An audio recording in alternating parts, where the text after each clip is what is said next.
오늘 은혜 받으실 말씀은 출애굽기 15장 26절 말씀입니다.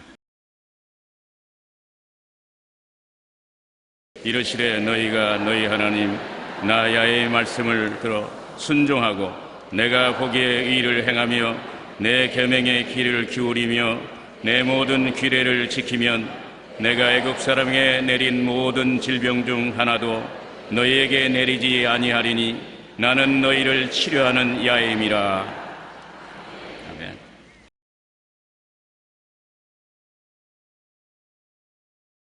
오늘 저는 여러분과 함께 전인 치료라는 제목으로 말씀을 나누고자 합니다. 여러분, 우리들은 원래 하나님이 지으실 때는 죽지 않고 병들지 않고 영원히 살 수 있는 무병 영생을 주셨습니다. 그런데 왜 오늘날은 병들고 고통당하고 죽나요? 잘 알다시피 우리의 조상 아담과 하와가 하나님을 반역하고 죄를 지어서 그 결과로 죽음을 가져오게 된 것입니다. 오늘날 우리는 가지 심신의 병을 앓고 고생하게 되었고 병의 치료를 위해서 무진 노력을 다하고 많은 돈을 사용하고 있습니다. 대전시 유성에 있는 국군의학교에 가면 사람들의 눈길을 끄는 커다란 돌비가 있습니다. 거기에는 살려야 한다는 5글자가 새겨져 있습니다. 군의관으로서 군대에서 상처 입은 군인들을 끝까지 살려야만 된다는 의무감을 그곳에 기록해 놓은 것입니다. 저는 그것을 볼 때 마음에 큰 느낌이 있습니다.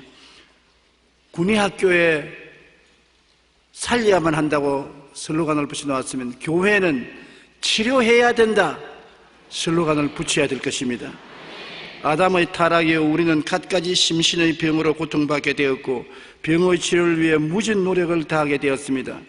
우리는 온갖 질병과 장애로 고통받는 사람을 치료해주고 살려야 되는 것입니다. 그것이 교회가 마땅히 해야 될 일이라고 저는 확신합니다. 첫째로, 사람들은 도덕적인 허물로 병든 인격을 가지고 있으므로 도덕적인 허물로 병든 인격을 치료해야 되는 것입니다.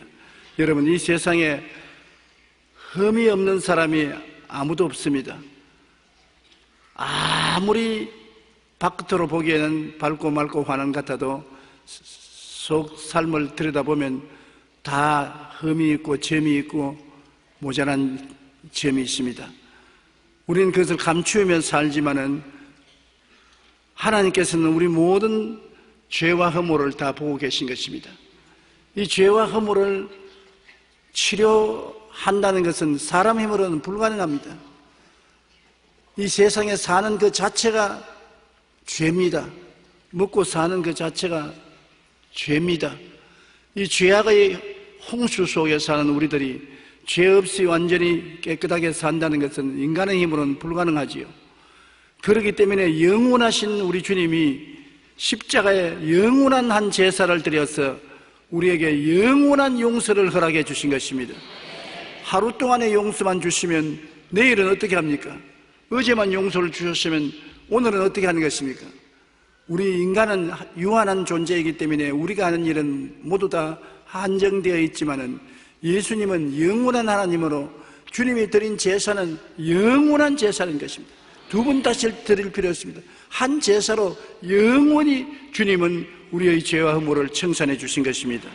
이사야 53장 5절에 그가 찔리면 우리 허물을 인내며 그가 상하면 우리 죄악을 인함이라.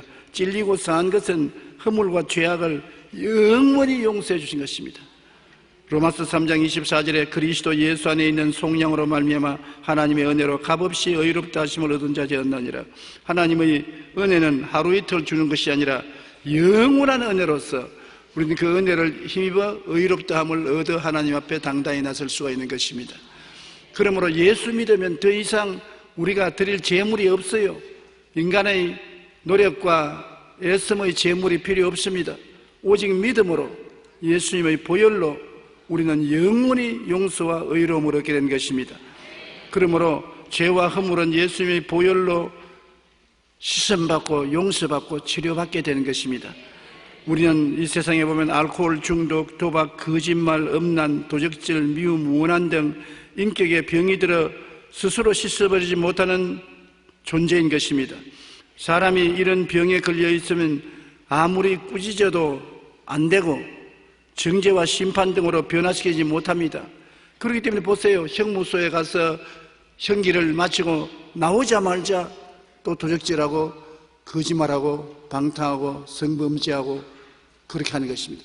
사람은 죄악의 씨가 심어져 있기 때문에 그 씨를 뽑아버리고 생명의 씨앗으로 갈아치우기 전에는 사람의 힘과 능으로는 거룩하게 될 수가 없습니다. 도덕적인 인격이 치료받아야 하는 것인데 어떻게 해야 치료받겠습니까? 하나님께서는 우리 예수 그리스도 보혈로 씻어주고 용서만 해주고 내버려 놓으면 또다시 죄를 짓고 또다시 죄를 짓고 끝없이 죄를 짓습니다.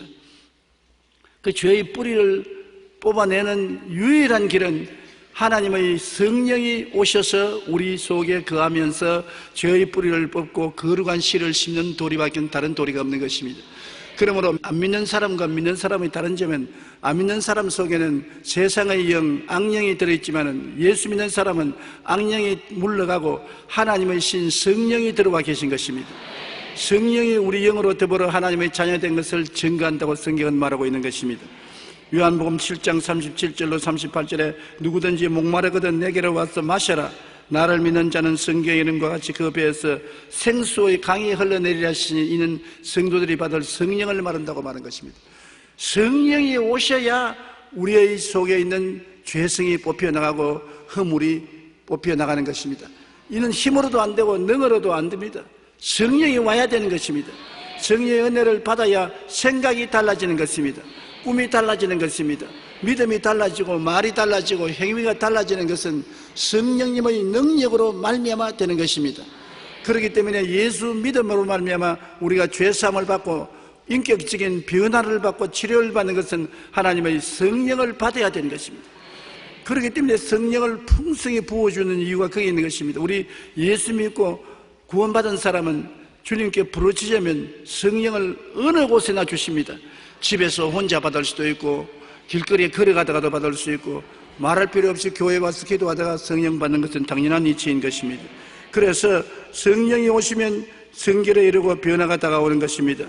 마태복음 9장 12절로 13절에 예수께서 들으시고 이르시되 건강한 자에게는 의사가 쓸데없고 병든 자에게야 쓸데있느니라. 너희는 가서 내가 긍휼을 원하고 제사를 원하지 아니하노라 하신 뜻이 무엇인지 배우라.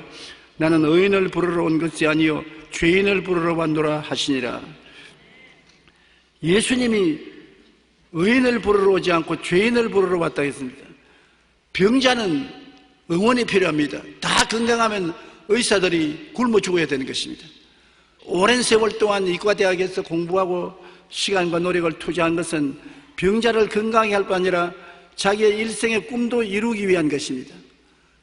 병든 자가 의사의 치료받을 뿐 아니라 의사는 병든 자들 때문에 먹고 사는 것입니다. 의사에게 병든 자가 필요하고 병든 자는 의사가 필요한 것처럼 예수님은 이 땅에 온 것은 죄인을 용서하기 위해서 오셨고 죄인은 예수님이 반드시 필요한 것입니다. 예수님 없이는 죄에서 용서받고 거룩함을 가질 수가 없기 때문인 것입니다. 출애굽기 15장 26절에 너희가 너희 하나님 나 야훼의 말을 들어 순종하고 내가 보기에 의를 행하며 내 계명에 귀를 기울이며 내 모든 규례를 지키면 내가 애굽 사람에게 내린 모든 질병 중에 하나도 너희에게 내리지 아니하리니 나는 너희를 치료하는 야훼임이니라. 우리가 죄와 허물에서 벗어나면 주님께서 동시에 육신의 질병도 고쳐주겠다고 말씀하신 것입니다. 죄와 허물을 어떻게 벗어납니까? 사람의 힘으로 안 되는 것이 성령으로 되는데 사실은 죄와 허물을 벗어나는 것이 그렇게 어렵지 않습니다. 여러분 성경에도 시편 91편에 제가 내 이름을 안적 내가 저를 높이리라고 했는데 주의 이름을 어떻게 아는 것입니까? 주의 이름을 아는 사람은 주님 앞에서 다른 신을 섬기지 아니하고 우상에 절하지 아니하고 하나님 이름을 망령되이 부르지 아니하고 안식일을 거룩히 지키면 주의 이름을 아는 사람인 것입니다. 주의 이름을 아는 사람을 주님께서 높여주시고 가까이 계시고 치료해 주시는 것입니다. 인간과의 사이에 죄도 주님께서는 회개하기를 원하시는데 내 부모를 공경하라. 저는 오늘 아침에 옷 다 입고 아침 먹기 위해서 걸상에 앉았다가 잠시 졸았는데 정말로 오래간만에 아버지 어머니를 만났습니다. 아버님께서 아주 정장을 하시고 어머니도 외출복을 입으시고 아버지 곁에 서서 두 분이 나를 찾아와서 싱긋이 웃으시면서 나를 쳐다보고 있는 거예요. 그래서 저는 아버지를 보고 얼마나 흐느껴 울었는지 모릅니다. 꿈에 갑자기 아버지를 보니까 너무 그립고 너무 반갑고 또 죄책으로 살아계실 때 잘 못해드렸다고 생각하기 때문에 마음의 죄책으로 견딜 수가 없었습니다. 그래서 아버지 하고 부르는 내 소리에 내가 놀라서 깨보니까 꿈이었었습니다. 여러분, 부모 살아계시면 살아계실 동안에 부모를 잘 섬기십시오. 죽고 난 다음에는 애달다 어찌하리. 평소에 걷지 못할 병은 이 밖에 없습니다. 그런데 성경에는 부모를 공경하라, 그 다음 살인하지 말라, 사람 죽이지 말라, 간음하지 말라, 도덕적 범죄하지 마라, 내 이웃을 도적질하지 말라, 내 이웃을 거짓 증거하지 마라, 내 이웃을 탐하지 말라. 다 지킬 수 있는 일입니다. 지키겠다고 결심하면 하나님의 성령이 얼마든지 도와줄 수 있는 것입니다. 이와 같이 하나님과 우리 관계, 사람과 사람 관계를 올바르게 하면은 하나님이 애굽 사람에게 내린 질병을 하나도 내리지 않고 병을 다 고쳐주겠다고 했던 것입니다. 그렇기 때문에 자연히 교회는 병 고치는 곳이 될 수밖에 없는 것은 교회에서 죄 사함을 받기 때문에 죄가 사함 받으면 병이 고침 받게 되는 것입니다. 주님이 그렇게 말씀했습니다. 내 계명을 지키면은 내가 너희 병을 다 고치겠다고 했었으니 우리가 영적으로 회개하고 자백하고 성령 받으면 그 다음엔 주님께서 병 고치게 되어 있는 것입니다. 아이고, 나는 죄가 너무 많아서 나 같은 죄인을 주님께서 도저히 돌보지 아니하실 것이라 했는데 그렇지 않습니다. 모든 사람이 다 정죄해도 주님은 정죄하지 않습니다. 주님이 이 땅에 온 것은 여러분 죄를 덜치워내어서 여러분 정죄하기 위해서 온 것이 아니라 여러분의 죄를 덮어주고 용서해주고 씻어주기 위해서 오신 것입니다. 저는 항상 예수님의 행위에 크게 감동하는 것이 요한복음 8장에 있는 간음하다가 잡혀온 여인의 이야기인 것입니다. 이 바리새 교인이나 사두개인이나 교법사들은 엄격한 율법주의자인 것입니다. 인정도 사정도 없이 율법은 지켜야 된다고 믿는 것입니다. 그런데 그들이 예수님을 완전히 발목을 잡을 수 있는 기회가 왔는 것입니다. 예수님이 하나님의 율법을 지키지 아니하면 하나님으로부터 온 사람이 아닌 이방신을 섬기는 사람이라고 정죄하고 예수님을 쫓아내고 군중들 가운데서 돌을 던질 수가 있는 것입니다. 그럴 기회가 왔어요. 예수님이 성전에서 가르치는데 그들은 간음하다가 현장에 잡힌 여자를 끌고 왔는 것입니다. 그러니 여자는 머리가 산발이 되고 옷이 다 찢어지고 헐어지고 신발이 벗어진 채 끌려와서 예수님 발 앞에 던졌습니다. 그리고 그들이 말하기를 예수님 보고 주여, 이 여자가 간음하다가 현장에 잡혔는데 10계명 중에는 간음하지 말라고 했는데 간음하다가 잡힌 여자는 돌로 쳐 죽이라고 했는데 수냐수냐 돌을 두고 우리를 돌로 쳐 죽일까요? 당신은 어떻게 하겠습니까? 예수님이 정말 입장 곤란합니다. 돌로 쳐 죽이라면, 아니 당신이 용서와 자비를 전하는 하나님의 아들이라면서 무자비하게 죽이냐? 당신은 거짓 구주다, 그렇게 말할 것이요. 죽이지 말라면 하나님의 법을 무시하는 사람이 어떻게 주의 종이냐? 하나님을 섬기는 사람이냐? 그럴 것이요. 이래도 잡히고 저래도 잡히게 된 것입니다. 그런데 예수님은 엎드려서 손가락으로 글을 쓰기 시작한 것입니다. 분명히 10계명을 적은 것입니다. 왜냐하면 돌로 쳐라는 이 여자의 간음한 죄는 10계명 중에 하나니까 10계명을 적고 난 다음 주님께서 고개를 들어 사람들을 보면서 너희 중에 죄 없는 사람이 먼저 돌로 쳐라. 안 치라는 말 안 했습니다. 죄 있는 여자에게 돌 쳐라. 나 안 치라고 말 안 한다. 그러나 너희 죄 없는 사람이 쳐라. 죄 있는 사람은 칠 자격이 없다. 그 내용에는 네가 죄 없는 사람이라고 해서 치는데 내가 거룩하니 10계명 중에 죄가 있으면 그 다음 내 손에 맞아 죽을 줄 알았다, 그 말인 것입니다. 그 어마어마한 율법주의자들이 한 사람도 빠짐없이 앞뒤를 다투어서 돌 내버리고 다 달아났습니다. 왜? 죄를 짓지 않은 의인은 하나도 없습니다. 모든 사람이 죄를 지었으니 하나님의 영광에 이르지 못합니다. 그런데 예수님께서 치지 말라 했으면 발목이 잡히겠는데 철학했으니까 치기는 치되 죄 없는 너가 먼저 치면 그 다음에 죄가 발견되면 내가 너를 치겠다는 임의가 포함되어 있기 때문에 놀래서 다 달아나버리고 아무도 없었습니다. 그때 예수님께서 이 여자 보고 여자의 고개를 들라, 공포와 불안에 벌벌 떨면서 눈이 충혈된 여자가 고개를 들어 예수님을 쳐다보니까 너를 정죄하는 사람이 있느냐? 살펴보니 돌멩이만 흩어져 있고 아무도 없습니다. 아무도 나를 정죄한 사람이 없습니다. 그래, 나도 너를 정죄하지 아니한다. 집에 가서 다시 죄 짓지 말라. 그 은혜를 입은 여자가 집에 가서 또 죄 짓겠어요? 예수님의 은혜와 사랑을 깨닫고 난 그는 예수님을 만난 이후로 영원히 변화되었을 것입니다.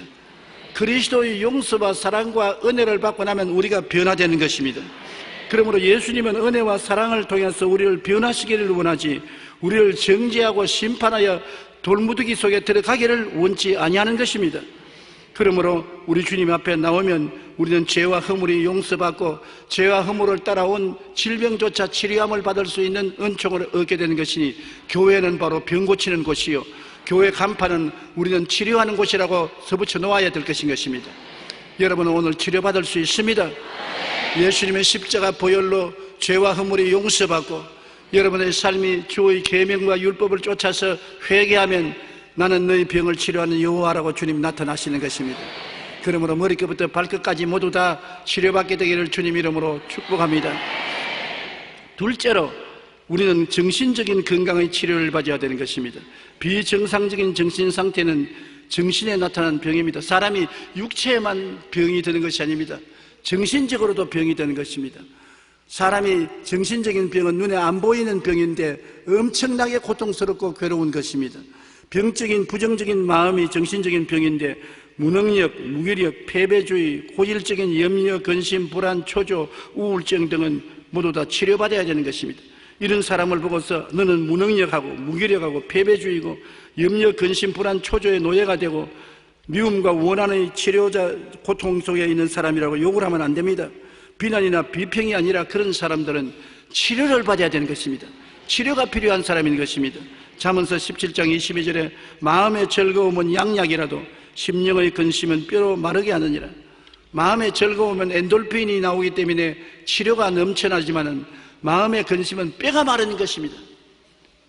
여러분, 뼈가 마르는 병이 마를 지경이니까 살은 녹아버리지 않습니까? 여러 가지 병이 되는 것은 시민성이 많습니다. 마음의 염려, 근심, 불안, 초조, 절망, 억압 이런 것들이 육신의 병으로 나타나게 되는 것입니다. 그러므로 정신적인 건강도 치료받아야 할 병인 것입니다.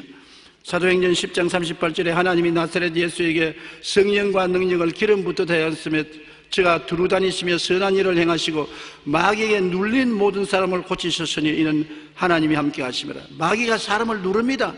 와서 우리에게 어느 심사 행동을 회방하여 발을 걸고 자꾸 넘어지게 하고 실수하게 하고 그 다음 억압합니다. 마음의 심신을 억압해서 자유를 빼앗고 우울하고 탄식하고 염려 근심의 노예가 되게 하고 나중에 제정신이 아니게 마음의 병이 들게 하는 것입니다. 예수님은 다니시면서 마귀에 눌린 모든 자를 고쳤다고 했으니 오늘 마음이 눌린 사람 다 고침을 받을 수 있는 것입니다. 예수님은 눌린 자를 자유케 하는 것이 주의 뜻인 것입니다. 해방을 얻을 수가 있는 것입니다. 예수님은 어제나 오늘이나 영원토록 동일하시기 때문인 것입니다. 주님이 원하시는 것은 데살로니가 전서 5장 16절로 18절 같이 항상 기뻐하라, 쉬지 말고 기도하라, 범사에 감사하라. 이것이 그리스도 예수 안에서 너희를 향하신 하나님의 뜻이니라.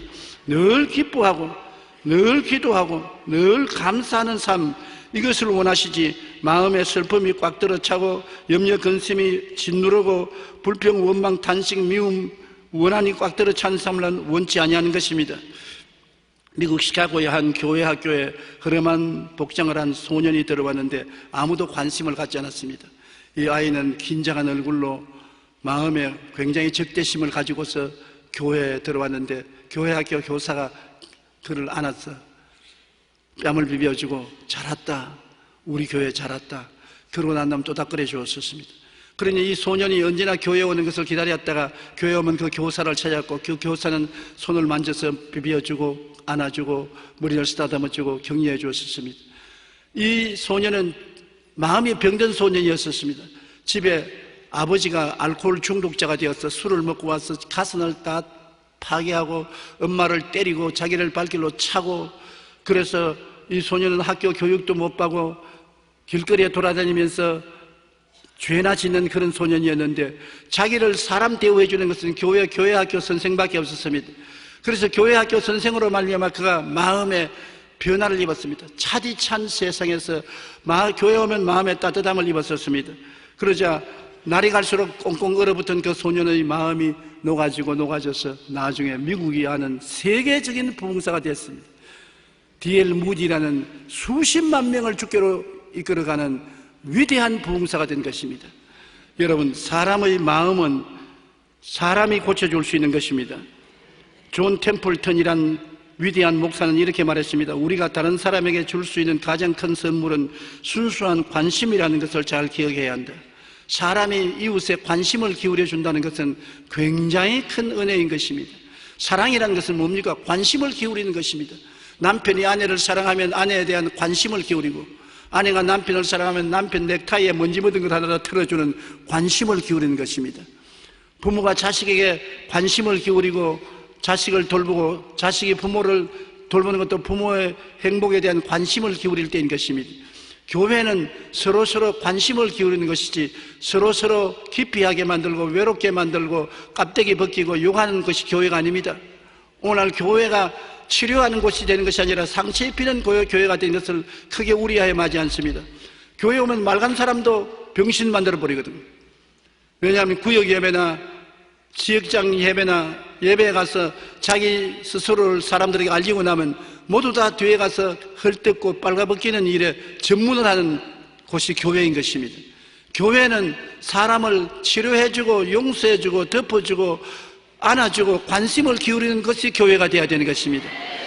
관심이 바로 사랑이요, 사랑이 우리 심리적 치료가 되는 것이기 때문인 것입니다. 비정상적인 정신상태로 부정적이고 패배주의이며 고질적인 염려와 근심, 불안, 초조를 나타내는 증상은 치료받아야 되는 것입니다. 진실한 사랑 앞에서 정신적인 건강은 꿈과 소망을 갖고 건강해서 피어날 수가 있는 것입니다. 사랑이 치료의 역사를 베푸는 것입니다. 레오나르 캠버 박사는 30년 동안 심각한 정신질환으로 고생하는 사람들을 치료해왔습니다. 정신치료계의 거두인 것입니다. 그는 이러한 경험을 통해서 정신질환의 치료를 위해서는 전문적인 의사들의 치료보다도 관심과 사랑이 더 효과를 발생한다는 것입니다. 병원에 가서 의사들에게 전문적인 치료를 받는 것도 중요하지만은 교회나 가정에 사랑을 받고 관심을 기울여주는 것이 정신건강을 가져오는 첩경이라고 말하는 것입니다. 왜냐하면 정신질환의 원인은 대부분 마음의 문제로 인해 생긴 것으로 세상과의 단절과 외로움으로 일어나는 것이라고 말하는 것입니다. 사람들이 외톨이가 되고 사람들에게 버림받은 심정이 되고 아무도 관심을 기울이지 않으면 이것이 뭉쳐서 정신병이 된다는 것입니다. 케머 박사는 정신건강을 위해 인간관계와 사랑의 중요성을 강조하며 이렇게 말했습니다. 인간은 절대로 혼자 살 수 없습니다. 우리는 서로 관계를 맺고 교제를 해야 합니다. 정신질환은 대부분 자신이 혼자라고 느끼기 때문에 일어납니다. 환자들 중에는 우연히 걸려온 전화 한 통이 혹은 모든 사람이 걸었던 말 한마디가 치료를 가져오는, 인생을 걸어놓는 경우가 많습니다. 제가 그들에게 처방하는 치료와 간호는 돈으로 살 수 있는 것이지만 그들이 받았던 관심과 사랑은 돈으로 절대로 살 수 없습니다. 굉장한 깊은 병인데 전화 한 통 받아서 위로받는 것이 큰 마음의 변화를 가져오고, 따뜻한 손길을 한번 스쳐가는 것이 마음의 큰 감동과 변화를 가져오는 것입니다. 저는 옛날에 그것을 별로 믿지 않았었습니다. 뭘 말 한마디가 변화를 가져오냐. 그랬는데 제가 많은 시련과 환난을 통할 때 경험해 보니까 평신도, 우리 지역장, 구역장이나 평신도라도 저기 와서 목사님 위해서 기도합니다. 건강하십시오. 튼튼하십시오. 다 하는 말인데 그 말이 그렇게 고마울 수가 없어요. 그 말이 치료하는 능력을 가지고 마음을 어루만져 주는 것을 느끼고, 야, 말 한마디가 천냥비절 갚는다더니 진짜 이것을 말하는구나. 여러분, 말로서 우리는 돈으로서 도저히 살 수 없는 위로와 치료와 관심을 표현할 수 있는 것입니다. 여러분, 가정에 들어가서 막말을 하지 말고 관심 있는 사랑의 말을 하십시오. 그 말이 서로를 위로하고 치료하고 힘을 주는 것입니다. 자녀들에게 자꾸 꾸짖고 결점을 덜추어내지 말고 격려를 해 주십시오. 잘한다, 할 수 있다, 너는 위대한 사람이 될 수 있다, 너는 건강하다, 위로의 말을 해 주십시오. 그 말이 굉장한 용기를 주고 치료를 주고 새로 일어날 수 있는 능력을 허락해 주시는 것입니다. 비정상적인 정신 상태는 정신에 나타나는 병이므로 비난과 비평의 대상이 아닙니다. 필요하다면 의학적인 조치를 통해 치료가 필요하지만 그 무엇보다도 진정한 관심과 사랑으로 위로하고 격려하면 정신적인 병은 일어나지도 아니할 것이고 또 대다수가 낫습니다. 셋째로 우리는 세상에 살면서 육체적인 치료가 필요한 것입니다. 전문의가 아니고는 이름조차 알 수 없는 수많은 육체의 병은 오늘날 멸시와 비난의 대상이 될 것이 아니라 치료해야 되는 것입니다. 오늘날 병이 얼마나 많습니까? 우리 병의 이름을 모르는 우리들은 무슨 병인지도 모릅니다. 의사들도 자기 전문의가 아니면 병의 이름을 모릅니다. 그만큼 병이 많습니다. 그러나 교회는 여러분 병 고치는 곳입니다. 하나님은 병의 이름을 다 알고 계십니다. 병의 이유도 다 알고 계십니다. 그러므로 보통 사람이나 전문의가 고치지 못하는 병도 하나님은 다 고치는 것은 야고보서 5장 14절로 15절 한번 단단히 들어보세요. 너희 중에 병든 자가 있느냐? 그는 교회 장로들을 청할 것이요 그들은 주 이름으로 기름을 바르며 그를 위하여 기도할지니라. 믿음의 기도는 병든 자를 구원하리니 주께서 그를 일으키시리라. 혹시 죄를 범하였을지라도 사하심을 받으리라. 병과 죄와 언제나 연결이 되어 있기 때문에 너희 죄를 서로 고하며 병 낫기를 위하여 기도하라. 의인의 간구는 역사하는 힘이 많다고 말한 것입니다. 우리 가운데 병이 있으면 제1차로 교회 장로들을 청하라고 하는 것입니다. 교회 장로라는 것은 그 당시에 장로는 목사를 보고 장로라고 말한 것입니다. 주의 종을 제일 먼저 청해서 기름을 바르고 기도하라. 그건 무슨 말이냐? 병은 사람의 힘으로 낫는 것이 아니라 성령의 능력으로 난다는 것입니다. 목사들이 기도하러 가서 내가 안수한다고 병 낫겠느냐? 어림도 없지. 그러나 해달라고 하니까 할 수 없이 해줘야지. 그런 마음을 먹는 목사들이 많아요. 그럼 병 안 낫습니다. 목사가 기름을 바르는 것은 이것은 내가 고치는 것이 아니라 성령이 고치신다. 내가 손을 얹고 기도하는 것은 성령의 도구가 되기 위해서 하는 것이다. 그러면 자신이 있지요. 자기가 안 고치는데 성령님이 고칠 수 있는 도구가 되기 위해서 손을 빌려달라, 기도를 빌려달라고 하는 것이므로 기름 바르고 기도하면 하나님 성령의 능력이 와서 고치시는 것입니다.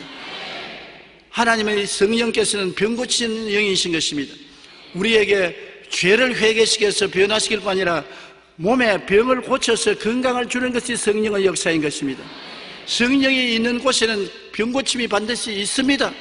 병을 고치는 것이 하나님의 역사인 것입니다. 아버지는 너희 병을 치료하는 야훼라고 말했었고, 예수님은 채찍에 맞으면 우리의 나음을 입었다고 말했고, 성령은 기름 부으심이 되어 우리 병을 고치겠다고 말했으니 삼위일체 하나님은 치료하는 하나님. 그러므로 하나님을 섬기는 교회는 치료하는 처소가 교회인 것을 알아야 되는 것입니다. 예수님은 그 사역의 3분의 1을 병 고치는 데 보냈었습니다. 예수님의 사역을 우리 자세히 한번 살펴보십시다.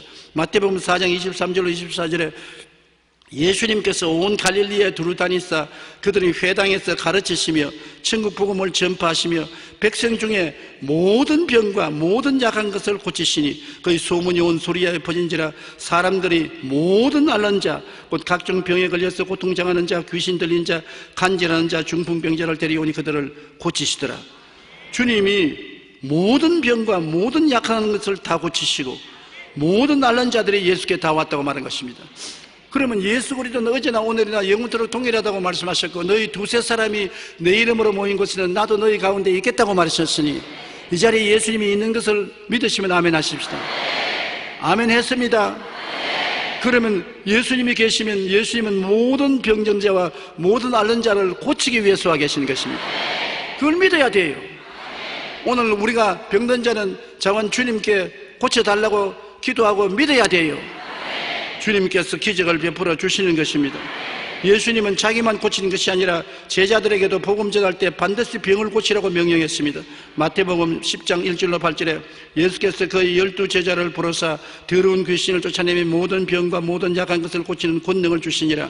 가며 전파하여 말하되 천국이 가까웠다고 병든 자를 고치며 죽은 자를 살리며 나병 환자를 깨끗이 하며 귀신을 쫓아내되 너희가 그저 받았으니 그저 주라. 병 고치고 장사하지 말은 것입니다. 병 고치고 난 다음 봉투 내세요. 봉투 내는 사람 위해서 기도해주고 봉투 안 내는 사람 위해서 기도 안 해주고 이러면 그는 장사꾼이지 주의 종은 아니잖아요. 예수님이 은혜를 주셨으면 충심을 다해서 예수 그리스도 이름으로 기도하면 낫겠다고 말한 것입니다. 주님께서 제자들에게도 병 고치는 역사를 주어서 하면서 회개하라 천국이 가까웠다 하고 반드시 병을 고치라고 말한 것입니다. 12제자에게도 그랬는데 그 다음 그것도 모자라서 주님은 70인의 제자를 불러서 누가복음 10장 1절로 9절에 그 후에 주께서 따로 70인을 세우사 친히 가시려는 각 동네와 각 지역으로 둘씩 앞서 보내며 이르시되 주수할 것은 많되 일꾼이 적으니 그러므로 주수하는 주인에게 청하여 주수할 일꾼을 보내주소서 하라. 갈지어다 내가 너희를 보내며 어린 양이 이리 가운데로 보냄과 같도다. 어느 동네에 들어가든지 너희를 영접하거든 너희 앞에 차려놓은 것을 먹고 거기 있는 병든 자들을 고치고 또 말하기를 하나님의 나라가 너희에게 가까이 왔다 하라. 어느 집에 신방 가든지 차려놓은 것 거부하지 말고 반찬 투전하지 말고 그대로 먹으라는 것입니다. 복음 전하러 왔지 음식 시식하러 온 것이 아니니까 내가 준 거 그대로 먹고 그냥 떠나라고 말 안 했습니다. 병든 자를 고치고 천국이 가까워 왔다고 전하고 떠나라는 것입니다. 주님께서 혼자 치료하니까 사람이 너무 많이 병자가 오면 12제자에게 치료하는 역사를 주었고 12제자도 모자라니까 70인의 제자에게 그 권능을 주었고 70인도 모자라니까 마지막 떠날 때 뭐라고 말했습니까? 마가복음 16장에 믿는 자들에게 이런 표적이 따르니 내 이름으로 귀신을 쫓아내며 병든 자에게 손을 얹은 적 나으리라. 여러분 예수를 믿으면 아멘 하십시다. 믿는 자면 내가 말한 것도 아닙니다. 주님이 말씀하기를 병든 자에게 손을 얹은 적 나으리라고 말했으니 내 병만 손 얹지 말고 남은 병도 손 얹어서 고쳐주시는 여러분 되시기를 주님 이름으로 축원합니다. 그러니 기독교는 병 고치는 종교인 것입니다.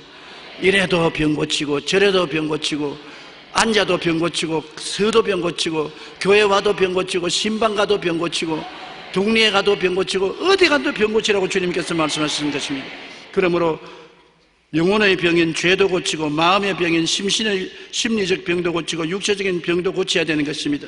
주님은 십자가를 통해서 우리의 병을 짊어지셨습니다. 베드로전서 2장 24절에 친히 나무에 달려 그 몸으로 우리 죄를 담당하였으니 이는 우리로 죄에 대하여 죽고 의에 대하여 살게 하심이라. 제가 채찍에 맞음으로 너희가 나음을 얻었나니. 죄사함과 병고침은 나란히 갑니다. 죄사함이 있는 곳에 병고침이 있고 회개하라고 복음을 전하면 반드시 병고치는 역사가 있어야 되는 것입니다. 용서와 치료는 항상 같이 간다는 것을 잊어서는 안 되는 것입니다.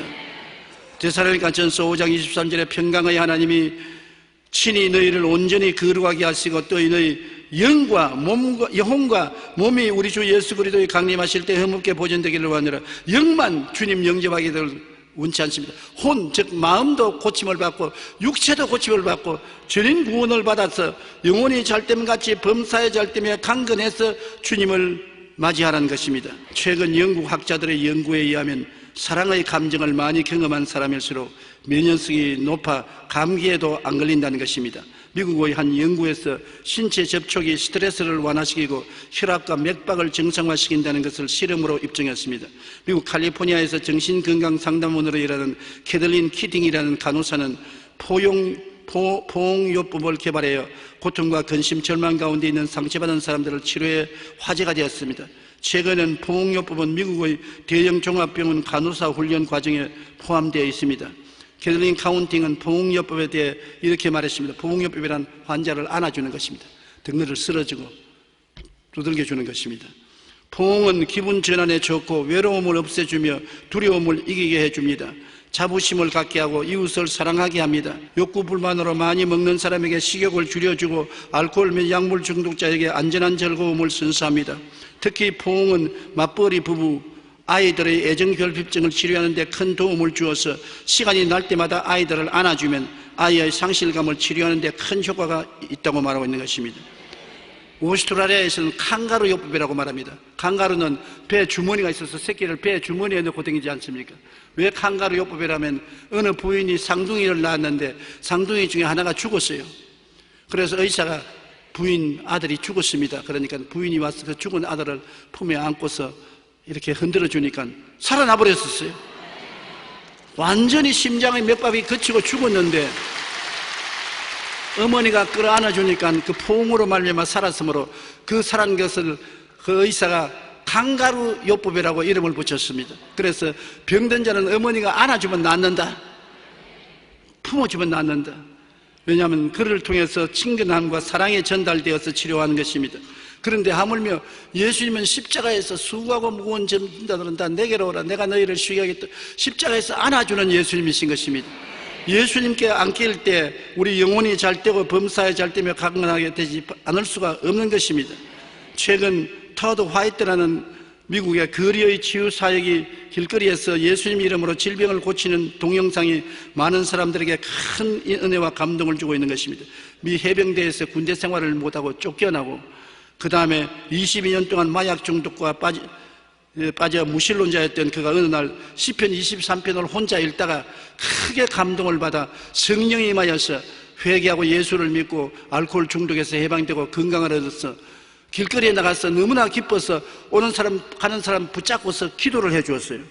그런데 희한하게도 이 사람이 기도할 때 하나님이 이 사람을 치료해 주어서 어떠한 사람은 다리가 1인치나 짧은 사람이 다리가 길어지고 한쪽 눈이 장님인 사람이 눈이 보이게 되고 어떤 장애인은 무릎에 철심을 2개나 박아놨는데 절대로 다리를 구부릴 수 없이 등다리인데 이 사람 기도받고 다리를 마음대로 구부려요. 그 의사가 기적으로 명명을 했습니다. 미국의 각 텔레비 방송은 그를 초청하여 예수님 이름으로 행해지는 놀라운 치유의 역사를 방송하기도 하는 것입니다. 그는 토든 신학교도 나오지 아니하고 신앙의 경력도 길지 않습니다. 그럼에도 불구하고 그가 말하는 것을 단단히 귀 기울여 들어보세요. 우리가 주님의 이름으로 악한 영들과 질병을 물리칠 수 있음에도 불구하고 그렇게 하지 못하는 것은 불신의 마음이 믿음의 자리를 차지하고 있기 때문입니다라고. 오히려 교회를 힐난합니다. 불신의 마음이 믿음의 자리를 점령해서 마음에 불안과 공포증을 주므로 겁을 내어서 기도 안 하기 때문에 안 한다는 것입니다. 이 사람은 교회에서 안 받아주니까 길거리에 나가서 마음대로 왔다 갔다 하는 사람을 붙잡고 예수 이름으로 안수해 주니까 길거리에서 나는단 말입니다. 너희가 담대하라, 그래야만 하나님의 은혜를 받으리라고 말씀하신 말씀이 이루어지는 것입니다. 믿음으로 행하고 보는 것으로 행하지 않는다고 말한 예수님 말씀같이 여러분이 믿음으로 담대하게 나가면 상상 이상으로 여러분 하나님의 능력이 여러분 속에 있다는 것을 깨달아 알게 되는 것입니다. 여러분이 예수 이름으로 귀신을 쫓아내십시오. 예수 이름으로 병든 자에게 손을 얹어 고쳐주십시오. 예수님 이름으로 사람들을 위로하고 격려해 주십시오. 예수 이름으로 용서와 희망을 주는 메시지를 전해주시는 여러분 되시기를 바랍니다. 예수님은 제 아들에게 복음을 전가할 때 반드시 병을 고치라고 명령했습니다. 우리는 믿음 안에서 모든 정신적인 인격적인 장애뿐 아니라 믿음 마음과 육체의 질병을 물리칠 수가 있습니다. 예수님이 최후에 남긴 유언 중에 온 천하에 복음을 전할 때 치료의 표적이 따른다고 말했는 것입니다. 내 이름으로 귀신을 쫓아내며 병든 사람에게 손을 얹은 적 나으리라. 손을 안 얹으면 어떻습니까? 손을 얹으라는 것은 관심을 가지라는 것입니다. 사랑을 가지고서 기도해 주라는 것입니다. 장난으로 기도하지 말고 사랑을 가지고 손을 얹어서 관심을 가지고 기도해 주면 고치겠다는 것입니다. 우리의 복음 증거의 치료의 은총에 대하여 반드시 말해야 되고 실천해야 되는 것입니다. 예수 전도할 때 주님이 용서하여 구원한다는 말만 하지 말고 주님이 귀신도 쫓아내고 병도 고친다고 반드시 말해야 되는 것입니다. 책임이요 의무인 것입니다. 오늘날 주의 종들이 치료의 역사를 베풀지 않은 것은 사실은 부끄러워해서 그런 것입니다. 병 고치는 것은 병원이나 의사들이나 할 것이지 교회에서 병 고침 하다가 안 나으면 어떻게 하노? 내 망신당하지 않겠냐? 두려워하고 부끄러워함으로 안 하는 것입니다. 그러나 예수님은 12명에게도 70명에게도 나중에 마지막 모든 교인들에게 반드시 하라고 명령하셨습니다. 우리는 구원받을 뿐 아니라 마음의 평안을 얻고 육체의 건강을 얻고 살다가 주의 나라에 가야 되는 것입니다. 주님께서 곧 오시지만은 오시는 전까지만 치료의 역사는 베풀어야 되는 것입니다. 여러분께서 꼭 치료의 역사를 베푸는 하나님의 도구가 되시기를 주님 이름으로 축원합니다. 우리 한번 기도하십시다. 하나님 아버지요, 예수님 이 자리에 계심을 감사합니다. 예수님은 어제나 오늘이나 영원토록 동일하시니 감사합니다. 예수님은 우리의 영혼의 죄와 허물을 용서하고 영혼을 치료하여 생명을 얻게 하시고 마음의 정신병을 없애고 평안을 주시고 육체의 건강을 주시는 치료하는 하나님이심을 감사합니다. 대개 하나님은 변혁지 아니하시고 예수님은 어제나 오늘이나 영원토록 동일하시며 성령은 우리 속에 와 계신 하나님의 영이십니다. 그러므로 우리는 반드시 치료받아야 되는 것입니다. 치료의 능력이 우리와 함께 계심을 감사합니다. 오늘 성찬을 받을 때 하나님 아버지여, 성찬의 떡을 떼고 성찬의 잔을 마실 때 치료가 강물처럼 쏟아지게 도와주시옵시고 모두 다 치료받게 도와주시옵소서. 예수님 이름으로 기도드리옵나이다. 아멘.